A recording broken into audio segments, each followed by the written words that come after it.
I want to begin today by talking about the global COVID-19 picture, however, and the current status of the pandemic internationally. That's, I'm sure, going to prompt some questions around our managed isolation facilities. And of course, it is a reminder of why we have the managed isolation facilities in place in the first place, to keep New Zealand and New Zealanders safe from the global threat that's posed by COVID-19. The current international situation reinforces the absolute imperative of continuing to take a staunch risk-based approach when it comes to dealing with COVID. Internationally, the cases of COVID-19 are surging again. An increase of 20% in cases over the last 2 weeks of July, with more than 500,000 new cases being reported each day, underscores the fact that COVID-19 and the global pandemic continues to rage.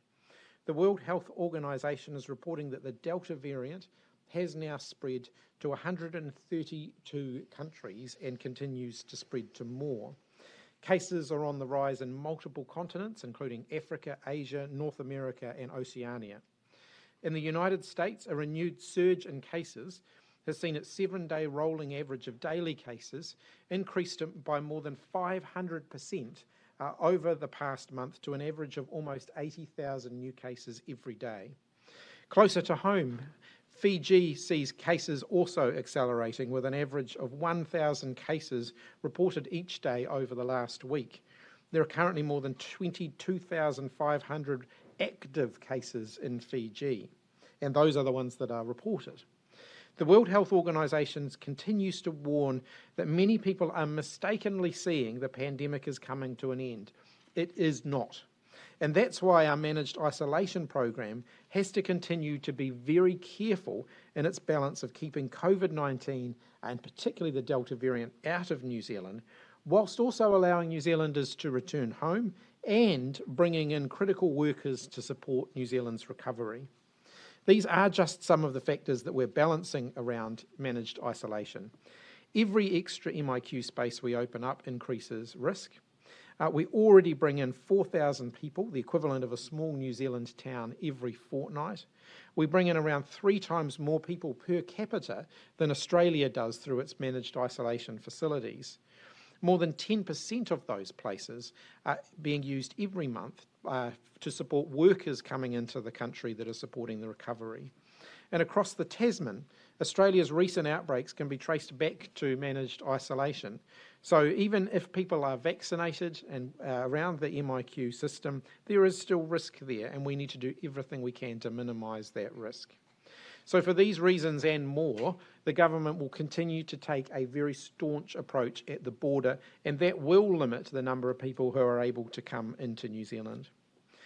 So turning now to vaccinations, and some good news today. I'm very pleased to announce that yesterday we delivered our 2 millionth dose of the COVID-19 Pfizer vaccine. Among the 42,200 doses that were delivered yesterday, the biggest to date yet that we had on record. And DHBs continue to track at around 3% ahead of their national plan.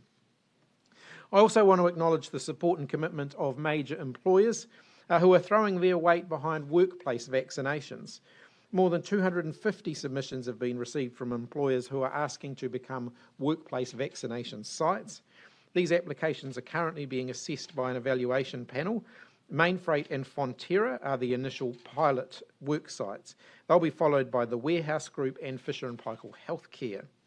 And I want to thank those employers and all the others who have expressed an interest, committed to keeping their workers safe and to playing their part in ensuring that New Zealanders all have access to the COVID-19 vaccine. So a brief run through of our best yet week for COVID-19 vaccinations. Our 25th shipment of the Pfizer vaccine arrived on Tuesday. 214,000 doses of that shipment will stay in Auckland at the distribution centre for distribution from there, and the remaining 143,000 doses have been sent to the Christchurch depot for distribution from there. As of midnight last night, 2,021,024 doses of the vaccine have been administered, an increase of 261,800 doses on this time last week. Within that, 769,700 New Zealanders have now been fully vaccinated, receiving the 2 doses recommended. There are around just over 950,000 active bookings in the national booking system. More than 317,000 bookings have been made since the 60 to 64 cohort began being able to book last week. So as usual, the Ministry of Health will be releasing the detailed statistics. They'll be going out right about now. A couple of other points on vaccine. I do want to reiterate that we are mindful of equity considerations in our vaccine. We're seeing really good numbers from Māori and Pacific communities in terms of as proportions of the population, a high uptake rate there, but we need to be extra vigilant to ensure that our forward bookings are also going to continue to uphold that high rate of vaccination in Māori and Pacific communities. And it does appear that we've still got some more work to do there, so we'll be monitoring that very closely. I'll be getting a breakdown of the forward-looking bookings from an equity perspective so that we can run the ruler over that, and we'll be doing that shortly. I am, however, pleased to announce today that bookings for the 55-plus age band will open on Friday. That's 5 days ahead of our original schedule. We're able to bring this group forward because of the great response from the earlier groups and because DHBs have been continuing to add capacity through their vaccination programs to vaccinate more people and faster. So we're on track to ensure that every eligible New Zealander has the opportunity to be vaccinated by the end of this year. People in this 55-plus age group who haven't already been vaccinated, they can expect to get invitations or go to book my vaccine from Friday. Calling 0800 28 29 26 between 8 a.m. and 8 p.m. 7 days a week is another way that they'll be able to make an appointment. If I could stress, the bookings for them open on Friday, not today, but we are announcing today that they will open for that group on Friday. I also want to provide reassurance that nobody who's currently booked in will be disadvantaged by the fact that we are extending out the eligibility to the next group and therefore increasing demand for the vaccines, because we are confident that we have the capacity in the system to be able to deliver that. So thanks to everybody who has booked their vaccine, a particular thanks to our frontline workers who are delivering those, and we look forward to continuing to see that good progress. We have our eyes firmly fixed, of course, on the end of August, where we expect over the next few weeks to deliver the next 1 million doses, much faster than the first 2 million doses that we've been delivered. So I'll now hand over to Megan Main for a quick update from MIQ, and then we'll open up for questions. Thank you, Minister. Kia ora, everyone. I know that available space in managed isolation is of great interest at the moment, and I also know that it's incredibly frustrating and distressing for people who are sitting offshore in front of their computers, constantly refreshing that MIAS page. And that lack of uncertainty can be quite upsetting for people overseas and their families here as well. If I could use an analogy to explain our capacity, it'd be booking tickets at a sports event. And of course, MIQ is so much higher stakes, but people understand when they're booking for a sports event, it happens in a venue with a set capacity. And once tickets sell out, it's because the venue's full. That's disappointing for people who miss out, but they understand there's finite capacity. And there's also finite capacity within our MIQ system, and that's for a very good reason. COVID, as the Minister has said, is raging around the world, and our fundamental role for MIQ is to help to keep New Zealand safe.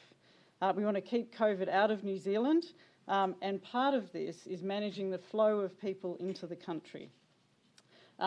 Personally, I know I and the team want to be able to bring everyone home who wants to return, but we have to do that in a safe, managed way. And for MIQ here in New Zealand, that's around that 4,000 rooms every 2 weeks. What we're effectively doing is filling 4,000 person capacity sports events every 2 weeks, but with a number of additional complicating factors, not least of which is the mass disruption to travel all around the world and the uncertainty that creates about whether planes will leave, whether everyone who's booked on a plane will be able to book, and so on. Unfortunately, there is no silver bullet, but we want everybody to be able to get home when we can fit them in. We know that won't be when people want to, and unfortunately that's the reality of life in a global pandemic. And unfortunately, in periods of high demand, some people are going to miss out on the spots that they want. They'll miss out on securing a voucher regardless of the system or the process that we use. What I can say is we are working hard on making the system as fair as possible, given the difficult circumstances we're in. And I'd also add that we do have spaces set aside for people who do need to get back urgently, and that is a last resort and a high threshold, but that's there for those urgent cases. I'd also like to touch on something to do with our workforce. MIQ's served New Zealand well. We've helped to bring back 160,000 people into the country from over 180 countries overseas, while also playing our role in protecting the considerable freedoms that we have here in New Zealand. And our border and our MIQ workforce are really the frontline defence against COVID for New Zealand. So every day in MIQ, our team of roughly 4,500 people go to work and put themselves between us and the virus, and it's thanks to them really that we can enjoy the freedoms we do. They do deserve our thanks, but unfortunately they're not always treated with kindness in their communities and in their extended community circumstances. So we've recently launched a campaign called Treat Me Fairly. It's a way for our workers to report incidents of discrimination or stigmatisation or being treated differently simply because they work in MIQ. It's a safe, private, confidential way for them to let us know what they've encountered so that we can help to put better support in place and improve the communication. MIQ workers and their families should expect to be treated no differently than other people when accessing services such as healthcare, education, going to the bank, renting a flat, or purchasing the goods and services that they need. Quite simply, if they don't come to work, then nobody will be able to get back to New Zealand. And so I personally want to express my sincere thanks again to our MIQ workers, each and every person working there, and I'd like to ask New Zealanders to do the same. So if you do happen to meet someone who works in MIQ or at the border, please say thank you and acknowledge the really important role they're playing for all of us in New Zealand. Minister, I'll pass back to you. Thank you. Jessica. Question for Megan Main. I think most people overseas understand that there's a finite system. They understand how it works. You talk about making it fairer for people. How will you do that? Because I know we've talked about this a number of times before. What tangible things are you going to do? Yes, so we will continue to do things to make it fairer. We've made over 200 improvements to the Managed Isolation Allocation System, MIAS as we call it, and even in the last few weeks we've made 32 changes. Some of them are to increase the security, but a lot of them are to do with that user experience and making it easier. One of the big recent changes is that now people don't have to fill in their details each time they refresh the page. We know about that already. Mm-hmm. So what changes are you making now to make it fairer? Yes, so we're looking at a number of changes to continue to improve it. Look, there's no silver bullet, and when Sorry, what are some of those changes? Some specifics. Sure. So when there are more people wanting to book than there are places, people will miss out. What we want to do is make it fairer so that when we do release vouchers, everybody knows about those. So we're looking at how we can safely and fairly let people know when vouchers are going to be released, particularly those bulk releases that we do every month or so. And I would say that every day we're re-releasing vouchers into the system. And over the last few months, we've averaged over 200 people per day picking up vouchers through that ad hoc process. And we'll continue to look at, there's been discussion of wait lists. I've mentioned ballots. We're working hard on those options as ways to increase the level playing field for everyone. So from next month, you will let people know when you will release those vouchers? We're looking at how we can communicate that and how we would, whether we'd have people who register for that. What we don't want to do is put an extreme load on the system, which then makes it unusable for everybody. So we're doing a lot of testing and trying things to see what's going to help users but keep the system stable. Are we weeks away or months away? Oh, look, we will continue to make changes incrementally, but certainly within the next 6 to 8 weeks, we'll be in a position to make some more material changes if they're going to give us what we need. Everything we do has to make it better for the user, and so I don't want to commit to a specific change because we're still testing those. What's stopping you implementing a wait list? That would surely solve a lot of those problems you've just talked about. Yeah, we've looked really carefully at a wait list, and when you've got more people wanting to book than there are places, a wait list is likely to move the problem to a different place, and we would still have people who miss out. So whatever we do, some people will get a place and some will miss out. So what we want to balance is the people who need to come back urgently through our emergency allocation and the people who can wait longer.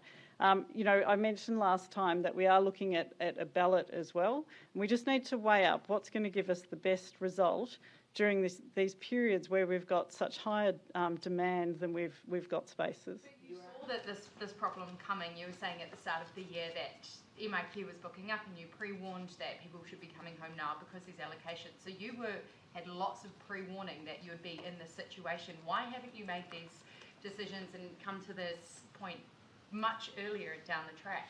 I think one of the fundamental points here is, regardless of what system we put in place, regardless of what improvements we make to the current system, there are still going to be people who can't get a voucher or can't come in. We've looked at all of the different options, including other countries allocate space to airlines, and then it's up to the airlines as to how they fill that in. We've got, you could have a lottery where people just enter into a ballot.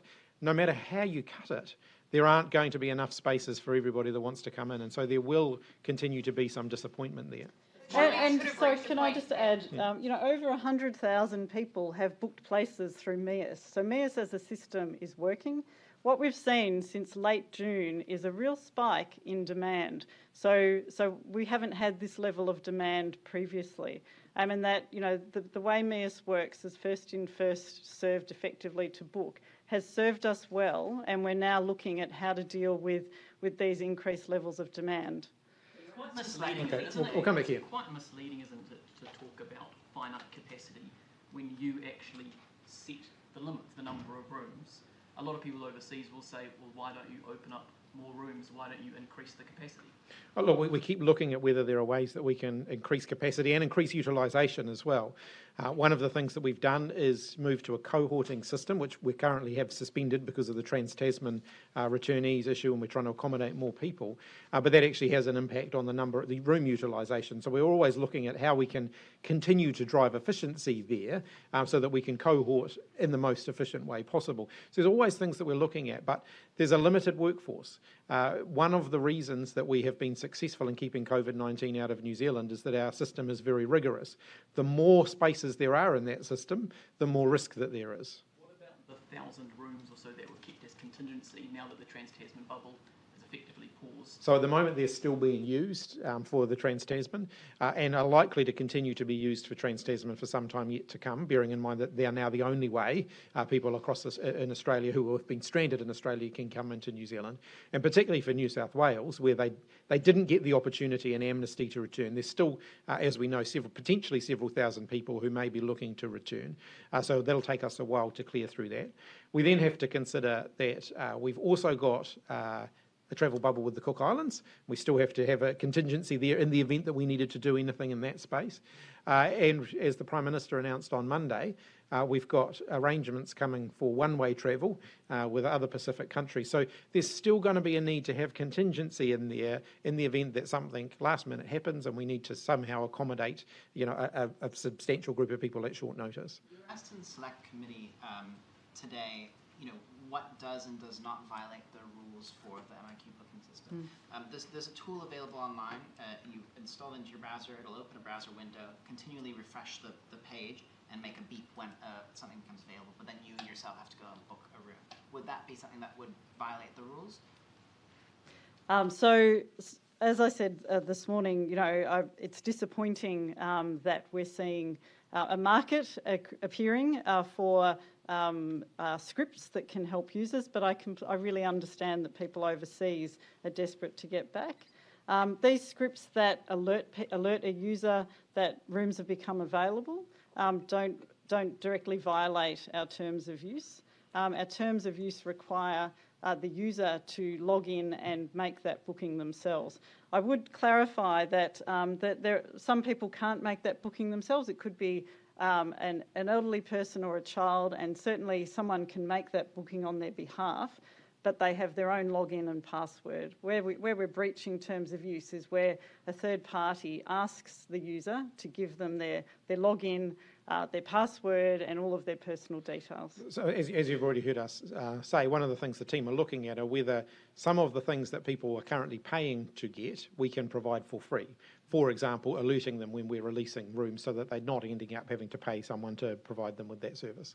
But I would add that, as I mentioned, every day we're re-releasing rooms back into the system.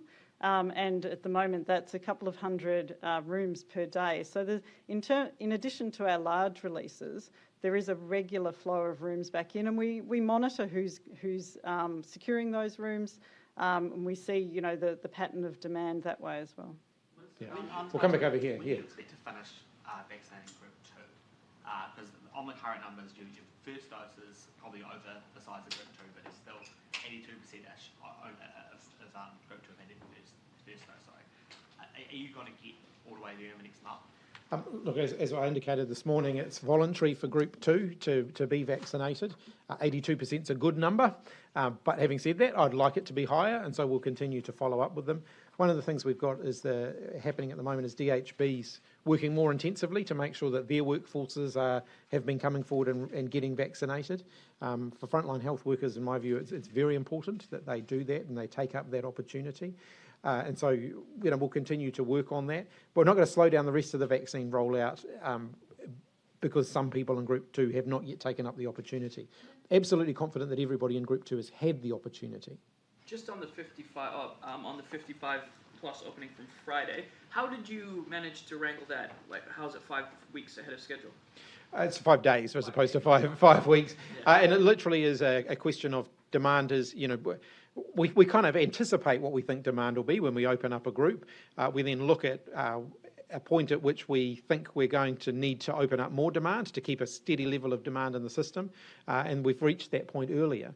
Part of that is about is simply that the DHBs are continuing to go faster and faster. Does that mean that the next cohort will be coming in 5 days earlier and the whole thing is shifting, or is it just going to come out the wash? Ask me again next week when we're talking next week. On that, how do you balance that? Because people had the definite weeks that they were allowed to book, and I think people like the certainty. Could you flip it around and say, well, actually, you have, instead of saying you're opening it up 5 weeks early, you haven't been able to get as many people in to keep the flow up, which is why you're having to open it up. Sorry to sound like a cynical journalist, but isn't there a bit of that as well? What it is, I mean, when we open, we don't close eligibility. So we open up additional people being eligible. That doesn't mean that if you were in an earlier cohort that you stop being eligible. What we're looking at is how do we make sure that we've got a good steady stream of demand. The last thing I want are vaccinators twiddling their thumbs while the booking system catches up. So we want to keep a good steady stream of demand. So opening up new cohorts is very much based on what's the demand in the system. Is it slightly problematic, though, that you haven't got that steady stream of demand just with that narrow group? One of the things that is difficult is it's uneven across the country. And so if we didn't open up the next stage cohort earlier, for some DHBs that wouldn't make much difference to them. For others it would mean that they would have vaccinators standing around with not much demand and not much to do. And that is just a reflection of the nature of New Zealand's population profile. Some populations are different to others. Minister, yes. How worried are you about the impact of misinformation on the vaccine rollout? I'm very worried about the potential impact it could have as we reach higher vaccination levels. Once we get up around that 70-80% of eligible people taking up the vaccine, there is a possibility that the vaccine program would slow substantially for the residual group of people because they have received misinformation and are reluctant to come forward and get their vaccine. It is still going to be voluntary, and I want to be absolutely clear about that, notwithstanding what people might have heard from other sources close to this building today. We are not going to be forcing people to be vaccinated, and we have always been clear that that is not going to be the case. But some of the misinformation shared by those very same people is meaning that some people are scared about being vaccinated, and that is very regrettable because the information that they are being told is wrong. People are actively lying and sharing information that is going to cause harm potentially to those people because they wouldn't take up the opportunity to make themselves and their families safer because they have been given information that is incorrect, and I think that's reprehensible. And when it comes to Group 3, what percentage of Group 3 has been vaccinated so far? It's difficult to come up on a percentage. I can give you the raw numbers if you like, but the percentages are difficult because, as we've gone through before, they're only ever estimates of how many people are in each group, and some of those numbers shift around a bit. But in terms of the doses delivered so far in Group 3, 484,685 people have received their first dose, 259,699 have received their second dose. National Immunisation Centre, what's the state of that? Because shouldn't that be the system that gives you this information that you need to know how many are in a group and when they're vaccinated? The booking, yes, we will be getting more and better information to create what you would call, in statistical terms, a better denominator for each group. And so, yes, as more people go into that system, as that system becomes a more complete record of people who are in the vaccination program, then yes, we'll get a better idea of who's been vaccinated and who hasn't. So I think the team are just working through at the moment the best way of what the most accurate denominator is, so that when we pick a denominator, we don't shift it around. I think one of the things that would undermine confidence is if we picked a denominator and found that it was the wrong one. So, what's the state of that system at the moment? I mean, how many people's details have been lodged in there and that you know where they're at? Like I said, I think I gave you the numbers of forward bookings. I'll just come back and see if I can find those again. 955,566 active bookings. So those are people who are waiting to get either their first or their second dose. So nearly 1 million New Zealanders in that booking system at the moment waiting for a vaccine. We are delivering, as you've seen, more than 250,000 vaccines a week now. So we're seeing some good momentum there. They won't be waiting months and months to get those vaccines, but we want to make sure we keep filling that up. There's criticism from people, like epidemiologist Michael Baker, that you should have a clearer idea of this data, and you've known that you've needed it for months. And this National Immunisation Centre should be, the vessel in which you have this information to be able to give us a clear picture of what percentage is vaccinated and what percentage is left. So one of the things that the vaccine booking system does is, as we pull data in order to send invitations out, we get a better sense of that overall group. Now, we're pulling that data from a number of different sources, from DHBs, primary health organisations and so on. And the system is, if you like, being populated as it's doing the work. And so we didn't start with a database of 5 million people. We're building that database as we are sending out the invitations to people. Ms. Hipkins, can you tell us about the ministerial decision to use approval process? Because we still have AstraZeneca, Janssen and 12 to 15-year-olds with Pfizer. How come that's not going through? Is that not just officials telling some ministers some advice? So the decision that we made earlier in the year was that we were going to base our campaign this year predominantly on the Pfizer vaccine, based on all of the different pieces of evidence we saw about the Pfizer vaccine, its safety, its efficacy in particular, based on the strengths of being able to predominantly roll out one vaccine. I have not regretted that decision once. When you look around the world at how effective our current vaccine is, a lot of countries who are using a variety of different vaccines are all now scrambling to try and move to using the Pfizer and Moderna vaccines instead of some of the other vaccines they've been using. In terms of where we sit with the other vaccines, I've had conversations with Johnson & Johnson, the Janssen manufacturers of Janssen. They, at this point, are indicating that supply could still be some time away. And so there's no real pressure on us making a decision to use there, because even if we did, we wouldn't be able to get that supply. So we're in conversations with them about what that means, because obviously there's some commercial discussions that go on around that, but they are experiencing supply issues globally, and New Zealand is part of that equation.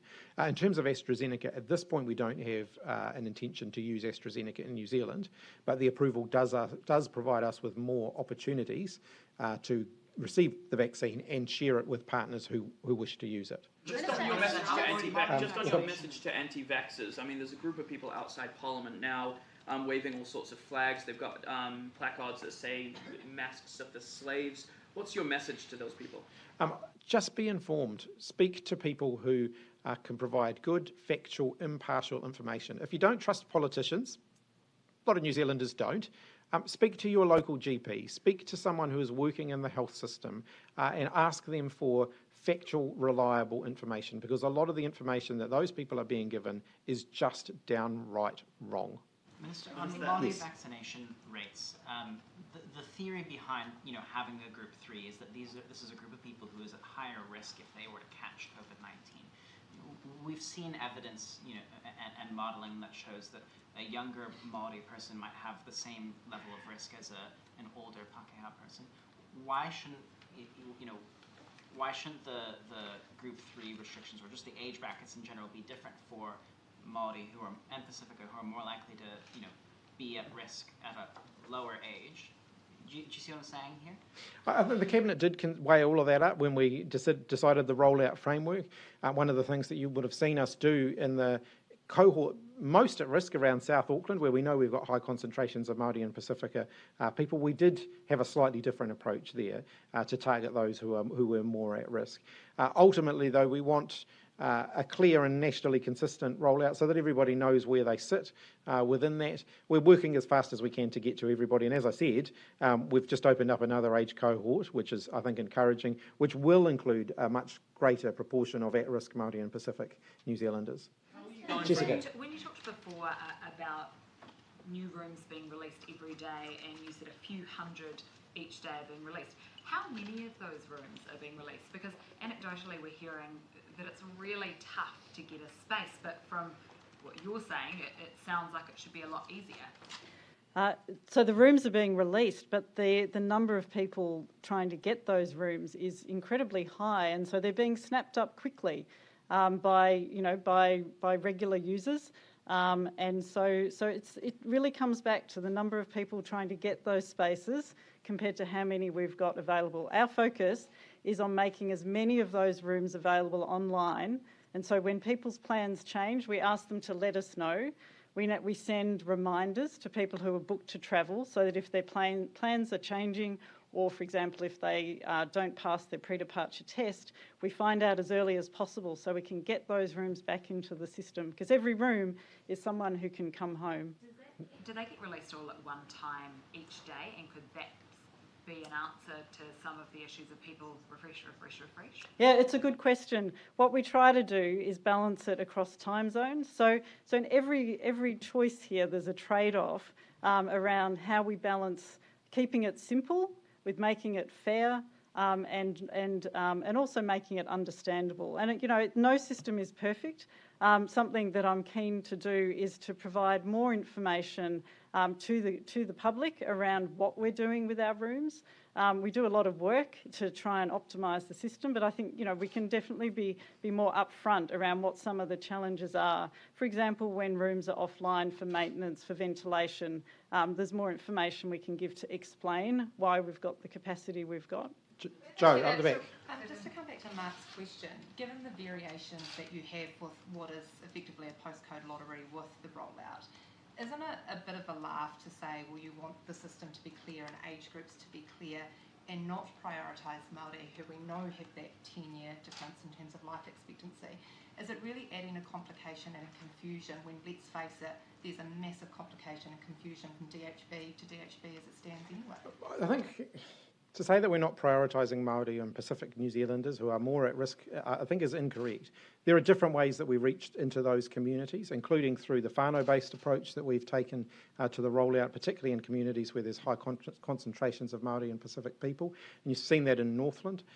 So I don't think, and we're working very closely with Māori and Pacifica health providers to make sure that the vaccines are being delivered through people who those communities will trust. So I think there is a lot of emphasis going on there. So I don't think it's right to say that we're not factoring that into the rollout of the vaccine. We absolutely are. But then you've also got a situation where, and I'm sorry to harp on about it, but you've got Taranaki, who is not only behind the ball in terms of every tier, but is also disproportionately not vaccinating Māori as well. So if you've got discrepancies going on, which we do, and I don't think anyone can dispute that, then why not actually just work harder to get more Māori vaccinated faster? So within the DHBs, within each DHB, we are looking closely at those stats in terms of how they are doing in terms of reaching the proportions of their population. So where a DHB is reaching a lower percentage of their Māori and Pacific eligible population, that is something that we're looking very closely at, and we'll continue to work with them to make sure that they're remedying that. Saying to them, because I mean, I hear most weeks from you and Dr. Bloomfield, we're talking to them. That's not achieving anything. Clearly, they are doing no better than they were before. It's not just DHBs. I'd remind everybody that groups 2 and 3 and beyond, vaccination is voluntary. So there's two parts of this.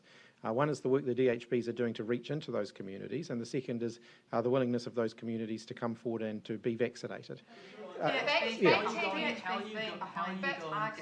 We'll come down here. You've had a pretty good go. Yeah. How are you going at bringing GPs into the vaccination program, or onboarding, as some people like to call it? Yeah, look, sorry, I don't have the exact numbers, but the feedback I've had is it's very encouraging, very positive. As you know, Dr. Bloomfield's not here to give us the latest, but we can certainly get you some later numbers. Derek? Are you happy with how the ministry has been doing that? Because, given the DHB's own targets, you're going to have 500 to 600,000 doses sitting in the freezer at the end of August, when those primary care practices potentially could have been brought so on let sooner, me just, and those vaccines could have been used. Let me just run headfirst into that particular argument. You would have heard me say here several weeks ago now that the strategy of building up a reserve of vaccines was a deliberate one. The last thing we want to do is be in a position where if a plane is late, a whole lot of people who had vaccines booked find their vaccines have been cancelled. We won't get that many, we won't build up to that many. We're aiming to get up to at least a week's supply, though, which could be up to, did you want my answer, or would you like to do the press conference? Okay, so the issue is we are deliberately building up a reserve of vaccines. That is a deliberate strategy. I understand that. Right. It's a very large reserve, is it not? No, it's not. It's less than two. That would be less than 2 weeks. That would be less than 2 weeks of supply. People's arms, and then 300,000. Back to MIQ. Yes, questions. Back to MIQ. Are you concerned that people are being forced to overstay because they can't get an emergency spot or a spot in MIQ? Overstay, sorry, in the countries that they're in because they are unable to return to New Zealand by the end of their visa or for whatever situation they're in? We do have an emergency allocation, and one of the criteria for that emergency allocation is that you cannot remain in the place that you are in. Are you confident that that criteria is being upheld correctly? It's certainly being upheld in the applications that are being processed. Whether people who are overstaying in another country are applying for emergency allocation is over to them, of course. But if they are in a position where they have to leave wherever they are because they're not legally allowed to remain, that is one of the criteria that makes them eligible for an emergency spot. Sorry, but you're confident with how that process is working, that people aren't being sort of turned away incorrectly? So in terms of that criteria, because it's a high bar for an emergency allocation, we do ask people to provide evidence that they've got no other options other than to come back to New Zealand. And so as long as we've got that level of assurance, then I'm confident that the process is working well. Can I just make one other observation about allocation spaces for MIQ or people asking for early access to the vaccine and so on? One of the things that I've seen consistently over the last 6 months or so are a number of cases reported in the media that tug on people's heartstrings, where the information people supply through the media is more comprehensive than the information that they supplied when they were applying for one of those particular exemptions. And had they supplied that degree of detailed information in their application probably would have been approved when it had been declined. So my message, I guess, to people, and I'm not blaming the media in any way for this is about the people who are doing the applications, give us absolutely every piece of information that you can, because the more complete your application is, then the more likely it is to be approved. Are you confident, though, that your forms are asking for enough information and that there is enough opportunity for these people to do it? Because obviously they're so freely sharing all of this information. They've got screenshots, they've got bank accounts, they provide that to the media. Are you confident that your systems are asking for enough information that you can make informed decisions? Yes, I am confident that we make it very clear on the website and on the online form what people need to provide, and we've continued to improve that. You know, it goes back to we stood these things up quickly. Originally it was a form you had to print out and write on, and so we've put a lot of effort into the information and the education that we provide up front so that we can process those applications as quickly as possible. Yes, in the middle here. Sorry, thank you. Is a mass vaccination event likely for Christchurch? We do have more mass vaccination events in the works. I haven't yet received the final list of those. Obviously, I think we're waiting to get the lessons from the weekend before finalising that and locking that in. So we'll once that is locked in, we'll release that so that people know what's coming up. One of the things that I've been told is a consideration here is there's actually only so many venues in New Zealand that could do an event of that size and scale, and so that's one of the factors. And they tend to be quite heavily booked up. So getting them available and then getting them available a period of time afterwards for the second follow-up event can be challenging. But a lot of very active work was happening before the trial. Now that the trial's complete, they'll be looking to lock as much of that down as possible. Wellington and Canterbury Last few questions. Yeah. Are, other than Taranaki, the sort of lowest in terms of per capita vaccination rates. Is this an issue of, they've hit the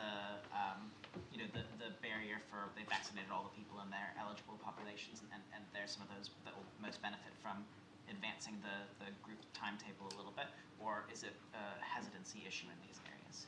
Look, I don't have a breakdown of hesitancy versus other factors, but I think we'll get more of a sense of that as we move along. But I don't have a good sense of that at this point. You can have the last question, Derek. Do you have any update on the Pfizer for 12 to 15-year-olds mandatory QR code scanning at bars, restaurants, and more masking at home? That's quite a list. In terms of the masking and the mandatory record keeping, that is something the Cabinet's yet to make final decisions on, but that will happen within the next few weeks. I can say that the issues around defining what the requirements would be is pretty much sorted now, and we'll be able to announce that. The final bit that we've been working through is compliance and enforcement, because there are some quite complex issues around privacy. So, for example, if you make it mandatory for people to keep a record of visiting certain locations, should the liability for that sit with the individual or with the place that they've been visiting? And both of them carry challenges with them in terms of accessing people's information, verifying enforcement and so on. So we've just been working through that. That includes the Privacy Commissioner, Human Rights Commissioner, and a variety of other things. And that's the bit that's taken the longest. And we should be in a position to be able to lock that down in the next few weeks, and then we'll share all of that work. The first part of your question was 5 to 12 to 15-year-olds. As the Director General indicated before, we've been looking for some international evidence around the very rare occurrence of myocarditis in younger people receiving the vaccine before we make that final decision. You'll see that MedSafe issued some guidance about 2 weeks ago, which they've subsequently updated again, so we are continuing to look at that. I would think that the decision around that will be sometime in the next month or so. Having said that, that group won't be eligible until much later in the year. So there's no urgency around that particular decision. Yeah. Okay, thanks everybody. Thank you.